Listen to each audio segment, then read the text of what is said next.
São 4 horas e 52 minutos, hora de voltar a falar de COP30 e de trazer presença ilustre ao vivo. Líderes e executivos enfrentam um impasse sobre combustíveis fósseis. Olha o Fernando Nakagawa a postos aqui para nos contar que esta falta de consenso pode atrapalhar o plano do Brasil na Conferência Climática.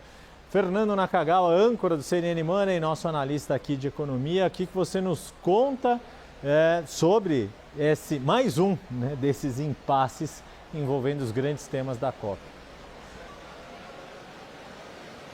Boa tarde, Yuri. Ontem a presidência brasileira apresentou aqui aos países, aos ministros de Estado que chegaram nesta semana em Belém, um esboço, draft, como dizem os diplomatas, de um dos textos que o governo brasileiro, a presidência brasileira, gostaria de apresentar ao público hoje, quarta-feira.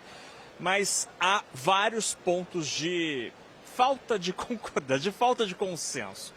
2 pontos especialmente geraram muita divergência. O primeiro deles diz respeito ao encaminhamento do tema combustíveis fósseis.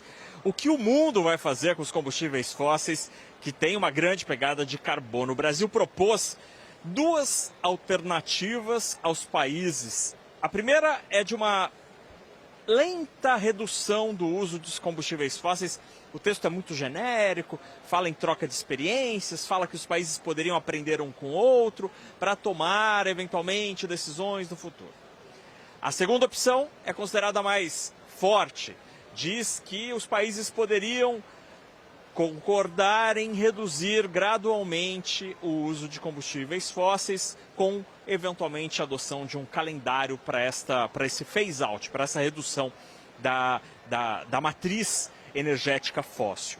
Pois bem, os 2 textos foram sugeridos com a intenção do Brasil, eles são diferentes, para que um deles seja aprovado.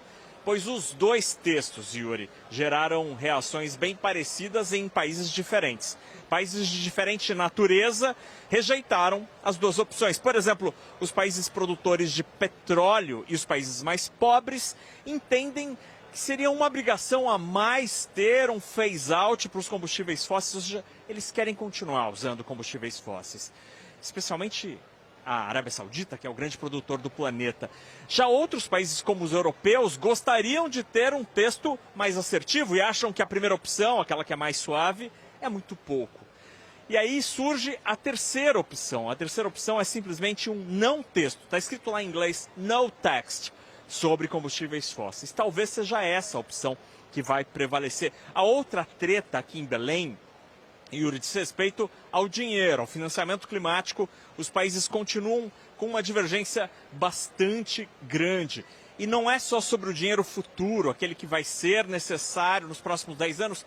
Não, até sobre o passado está tendo treta, está tendo discussão. Os países pobres estão exigindo que uma parte dos 300 bilhões que já foram prometidos na COP em Baku seja destinado a ações de adaptação climática, o que não estava previsto no texto do ano passado. Então eles querem alterar até o texto de Baku.